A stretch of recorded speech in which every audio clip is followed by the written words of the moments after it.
Hey, happy Monday to you. I'm Jessup Ricebeck, and this is your CBS 58 Quickcast. A lot of you and us waking up to a light dusting of snow this morning. Yes, October 17th brings the first snow of the season for a lot of people in southeastern Wisconsin. Now, if you like snow, this was a good morning for you. If you don't, at least it didn't stick around. Melted pretty quickly. Over to Drew Burgoyne right now, and on the heels of this, Drew, some pretty nasty wind chills coming at us tomorrow. Yeah, it's really bad when you have to talk about wind chills. I might have been whistling a few Christmas songs this morning, Jessup.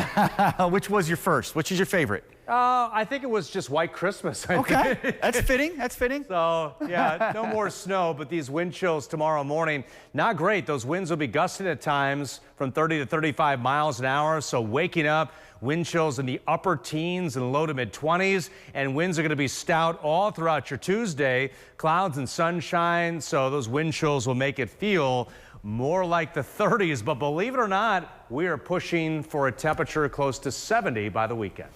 All right, Drew, thank you. Week 3 of the Waukesha Christmas Parade trial started today, and Gabriella Becerra is at the courthouse with details. Well, just a multiple witness testified that a man identified as Daryl Brooks came up to them after the Waukesha Christmas Parade asking to use their phones to call an Uber. Those who lent their phones say he called his mother. Another Waukesha resident says that he let Brooks inside of his home to warm up and to wait for his ride. After he started to suspect that things weren't going the way Daryl Brooks said they were supposed to, he made him wait outside. And that's when we see body camera footage from police showing the moments they approached Daryl Brooks and arrested him. Now the state is preparing to wrap their case now on Wednesday, and then Brooks will have the opportunity to do his opening statement and call his own witnesses to the stand. For now, back to you.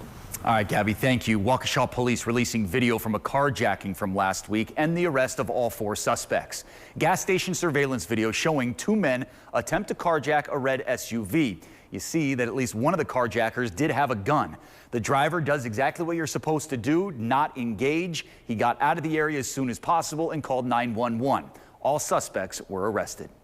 Milwaukee Mayor Cavalier Johnson and other city and community leaders gathering at United Way of Greater Milwaukee and Waukesha County this morning to kick off Homelessness Awareness Week in the city. United Way is committed to ending family homelessness in Milwaukee and Waukesha counties, something they say can be done by the end of 2023.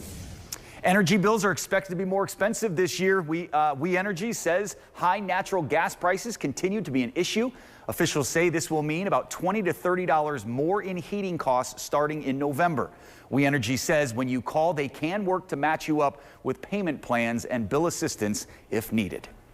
Well, the debates are over and now campaigns are kicking into high gear. So what can voters expect in these final 3 weeks? CBS 58 Capitol correspondent Emily Fannin has more on the Senate race. Emily.